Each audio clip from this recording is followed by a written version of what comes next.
Welcome back, everybody, to another episode of the What If podcast. I am your host, Quentin. Ladies and gentlemen, I hope you had an awesome weekend. I certainly did.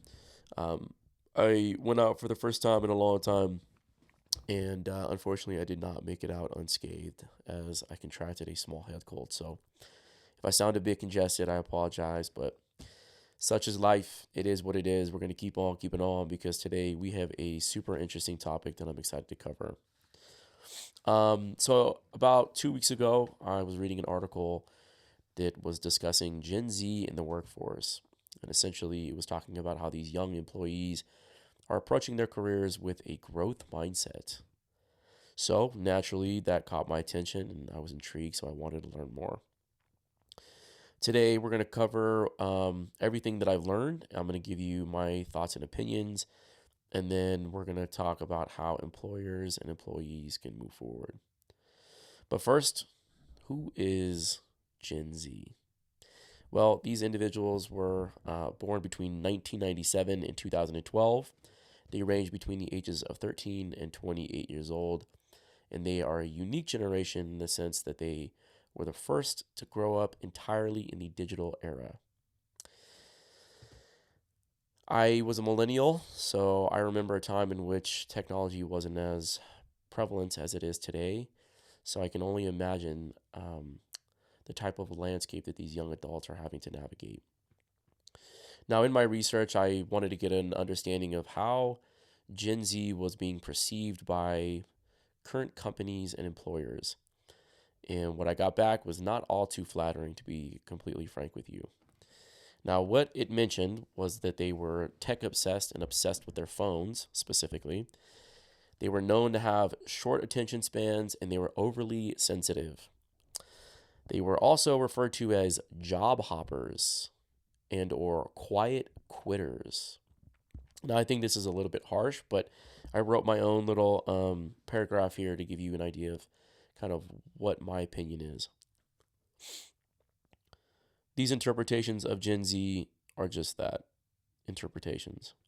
They don't reflect reality, but rather highlight a diminishing cultural mindset that we must work our lives away in order to keep up with the Joneses. This is human evolution being forcefully sculpted before our very eyes. Gen Z has unknowingly entered into a world of digital hysteria and is now burdened to tackle its challenges. There is no playbook, no historical references to draw from, only real-time reactionary like survival to keep up with the perceived notion of the American dream. Just that, right? Like, I really do genuinely think that these young adults are faced with something that nobody else has had to try and overcome. And so I have a lot of sympathy and empathy for just trying to, break through the mold in their own unique fashion.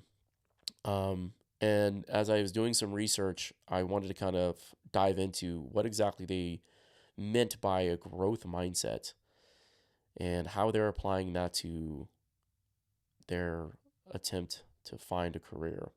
And there were 4 attributes that continuously popped up, and they were the following. The first one is that they want to continuously learn as opposed to having or obtaining a static role in a company, which I thought was pretty unique. The next one is having a flexible career trajectory. Now, this basically meant that they're not necessarily interested in climbing the corporate ladder in one particular department, but they want more of a horizontal approach to their career. So being able to jump from one department to another.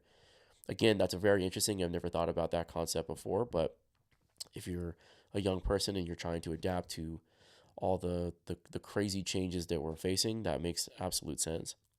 The next one feeds right into it. It's that they are prioritizing skill over credentials. So they're more interested in developing these skills as opposed to having, say, a specific title or gaining a particular promotion. And then the last one is that they want their job to be purpose driven, meaning that they want whatever that they're doing to align with their values to help give them a better sense of purpose and fulfillment. That makes total sense, and I respect that. Some statistics that I pulled regarding those particular attributes.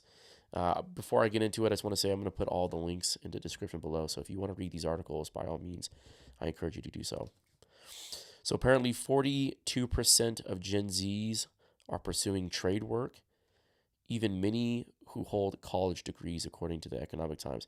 That one I found really astonishing. I know 42% isn't anything to write home about, but for anybody who went and got a college degree and then once they graduate, they decided that they were going to go get a job doing some sort of trade work, I'm assuming that that's, um, like electrician work or plumbing or something along those lines, is really, really fascinating to me, but makes complete sense because as we're going to learn later on, artificial intelligence is obviously on the rise. So this almost seems like them hedging their bet in a lot of ways because those are two occupations that come to my mind that probably are the least to be replaced by automation. Now, 96% consider access to skill development as being extremely important, and 83% of workers see themselves as job hoppers, not just for change, but to diversify skills, pursue fresh challenges, and to find roles that align with their values. So those are just some stats that I had that I wanted to rattle off. I thought, a lot of this I can totally relate to. Obviously, I'm not very far removed from Gen Z by any means. I was born in 1990, so it was only 7 years before the new generation popped up. And I get it. I mean, I understand where they're coming from. I quit my job because I felt like there wasn't much of a purpose or much fulfillment in it. And so I'm pursuing my own dream and my own goals to kind of align my values with what I do every day.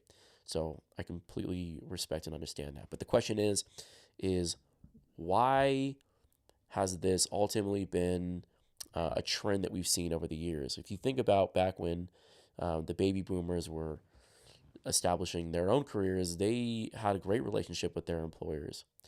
There was almost like a symbiotic nature between the two, where the companies really did value the employees and thought of them as being assets as opposed to just say a number on a spreadsheet.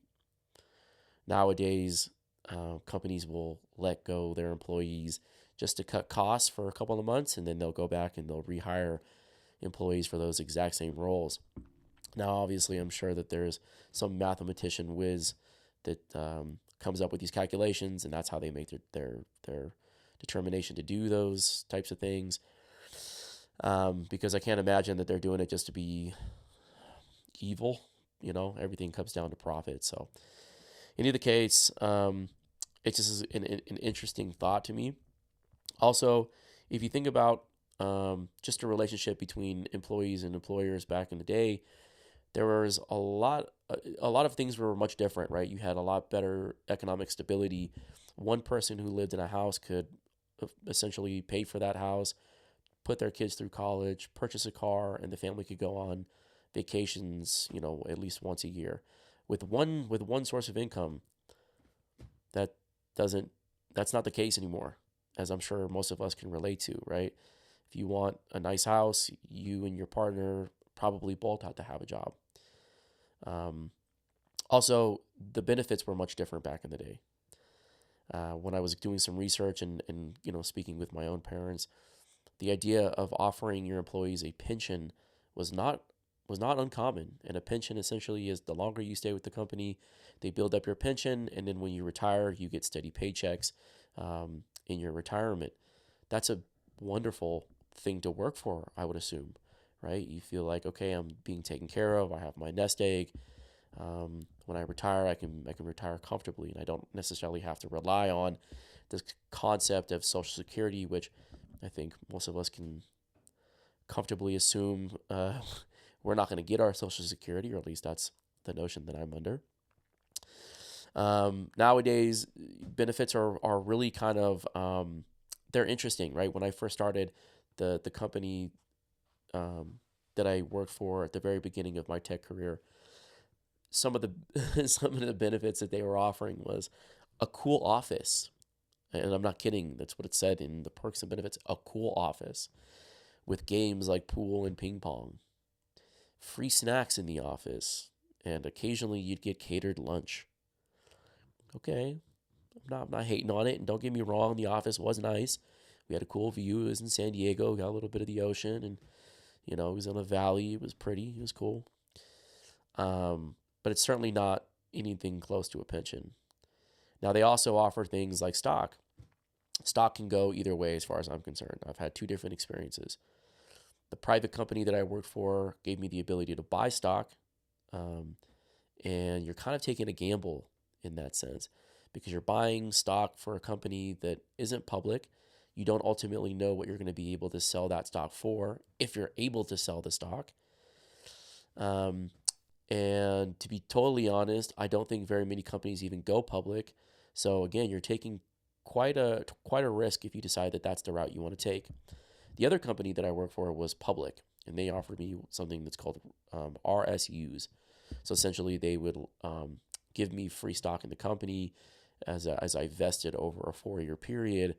And once I quit the company, I was able to hold on to that stock. And because they were already public, I can now liquidate it at any point. But I'm going to hold on to that stuff.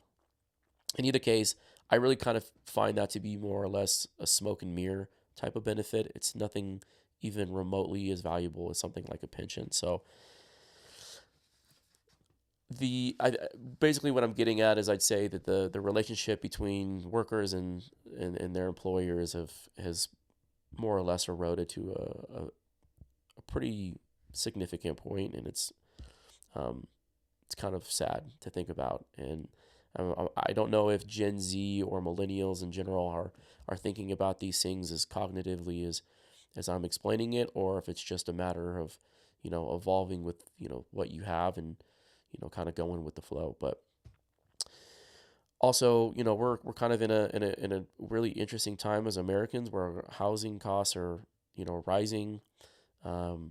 I spent $350,000 on a condo a few years ago, whereas my mom and dad paid for a house that's twice the size of that condo for $135,000. So again, just cost of living is astronomical. Not to mention, most people go to school and they get an education, and that education, you're walking away with tens of thousands, if not hundreds of thousands of dollars in debt. So there's a crisis going on, and I think that the one thing that we're all probably the most cognizant of, and the one that we should all be most cognizant of course, is artificial intelligence. So artificial intelligence, ladies and gentlemen, it's not going anywhere. It's only going to continue to take a stranglehold over our society, for better or for worse. As an entrepreneur, I'm excited about it because there's a lot of opportunity that will allow me to grow my business without having to hire people, without having to spend, more money than, ultimately I'd be expecting to pay. But of course, there's going to be some downsides to that, specifically to the job market. And these are things that I would imagine Gen Z is looking at. So a couple of statistics that I pulled specific to this particular crisis that I wanted to share with you. Graduate job listings in the UK have plunged nearly 33% year over year. And this is the steepest drop since 2018, and they're crediting it specifically to AI replacing routine junior tasks. This is according to Gardner. Again, I'm going to put all of the descriptions below so you guys can check out these articles yourselves. Another one that's a little bit more alarming, particularly to Americans, according to TechCrunch and other outlets, report that Microsoft saved a nearly $500 million last year thanks to AI automation. And this report comes 1 week after Microsoft had laid off over 9,000 workers. That is the third time that they have had a round of layoffs this year, which equate to a total of 15,000 people having lost their jobs. Again, I don't think this is going anywhere. To be totally frank with you, I don't think anybody who's listening to this thinks that it's going to go anywhere. It's only going to get worse. So going back to these Gen Zers having a growth mindset, when I was first looking at the idea of them, wanting to have the ability to move, horizontally within an organization, I read that, and to be honest, my first initial thought was that's cute, that's funny. There's no way an employer is going to let you do that. But if you think about it from their perspective, it makes total sense because you don't know what jobs are going to be automated in the future. You don't know what's going to be kept and what's going to be, ran by a bot. I would assume that people in sales for the time being, as long as it's like a B2B sales, a business to business sales, where you're interacting with C-level executives or decision makers within a company, that probably is not going to be affected too much for at least now, but you never know. But individuals who are in sales that are directly connected to consumers, I could imagine that automation is going to be at the forefront of those interactions. Now, marketing is another one that's interesting. I think that's definitely one that's going to be a little bit more in trouble if you think about, like, for example, the entertainment industry. Automation and AI bots can already start writing songs, they can make movies. The visuals are getting better and better every day. It's insane. It's almost like you can't even trust what you see on social media anymore. You don't know what's real, what's not. So I think marketing is in trouble for sure. But who knows? In either case, I think it's smart for anybody who's, an early employee in the workforce to hedge their bets and to try and obtain as many skills as possible.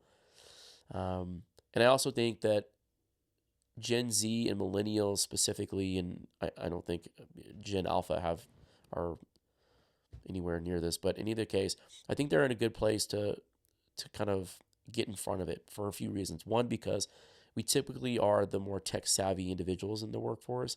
If you're, a Gen X, I don't know, maybe you are, maybe you're not.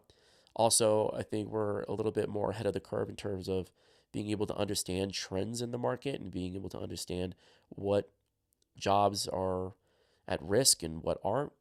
So there's that. And then also, this is the best time that we've ever had to be an entrepreneur. If you're someone who's scared of AI, lean into it. As an entrepreneur, I certainly am. I'm not going to be.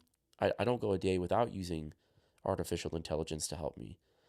That there's obviously platforms like YouTube and social media that allow you to promote your businesses or your products much more efficiently. So if there's ever been a better time to be an entrepreneur, I can't think of it. So if you're listening, go after it. You've got all the tools and the resources necessary to be successful. There's no question. So what are employers going to do? Well, again, I think that they're in a sense, I think employers obviously have the advantage in terms of being able to dictate, who they're going to hire, what they're looking for in an employee. But there might be some people out there that are a little bit more benevolent and altruistic in a sense, and are looking to hire people because they want the talent. And if so, what I would suggest is, first of all, sell the role as if it's a product, right? Don't just tell them that they're gonna have these one-off benefits that they can't carry on for the rest of their life. Showcase that the skills they're going to learn are things that they can take on to their next career, or that they can take on to if they want to advance their career in your company, how that's going to benefit them. Give them the option to move horizontally within the organization. I don't know how practical that is, to be totally fair, and then I'm not somebody who's just like trying to spit out these suggestions without trying to think about it holistically. But honestly, I think that that's kind of smart. It might even be a way for you to hedge your bets in terms of the skill sets of the employees that you hire and how you're going to expose them. The other one is considering unique incentives, right? I'm somebody who loves to travel. I know that Gen Z loves to travel as well. If you're an international company, maybe offer the ability to, perform their tasks or their roles in a different country. Maybe even even if it's a different state. If you have somebody who lives in California, offer them the ability to live in New York for a little while. Working remote is great. Don't get me wrong, but I think that there's something to be said to that an employer actually, allow their employees to get to know their coworkers in a different setting and learn a different culture in of itself. Also, from this is just my own thought. Maybe I'm crazy, but I'm going to share it anyway. I've always thought that when I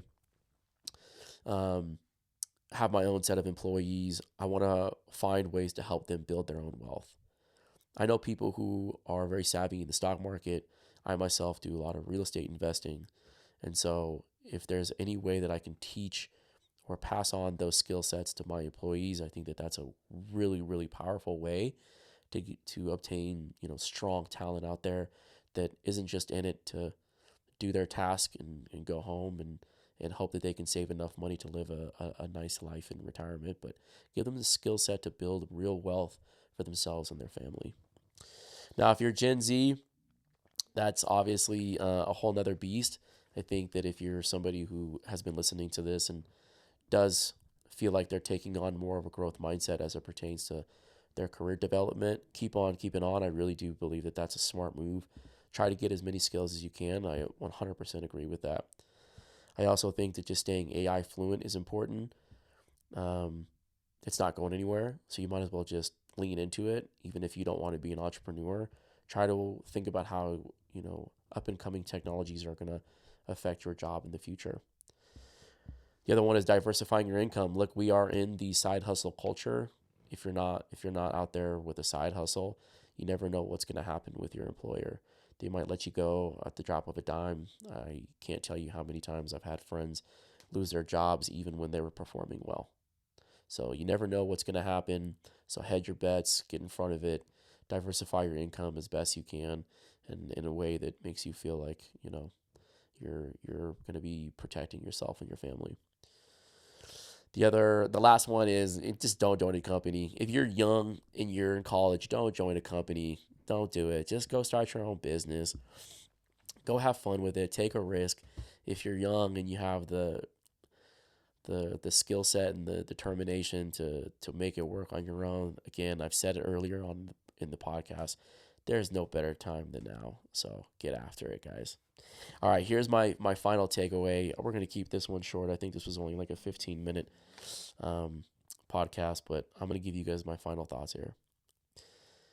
Young people go to college, they earn a degree, and graduate with unshakable debt. Why? Because that's the norm. That is what we were taught. Capitalism breeds innovation, rewards excellence, and incites greed. The endless pursuit of optimized output has led an entire generation to fend for itself. The solution? An act of personal sovereignty, the unwavering understanding that destiny lies in your own hands. Resilience is no longer an option, but a requirement. The veil of social welfare has been exposed for what it's always been, an illusion. We are the masters of our own autonomy. Stop waiting to be saved and save yourself. All right, guys, that's it for today. I wish you the best happiness and health. I'm going to go drink a ton of water because I can already tell that I'm going to lose my voice if I keep talking. But thanks, guys. I really appreciate it. This was a fun one. I'll try to keep bringing more relevant information to the forefront of our conversations, things that are, trends and rising topics that will be valuable. But in either case, if you have any comments, concerns, questions, leave it in the comments below. Like, subscribe, all that good stuff. Thanks, everybody. Take care.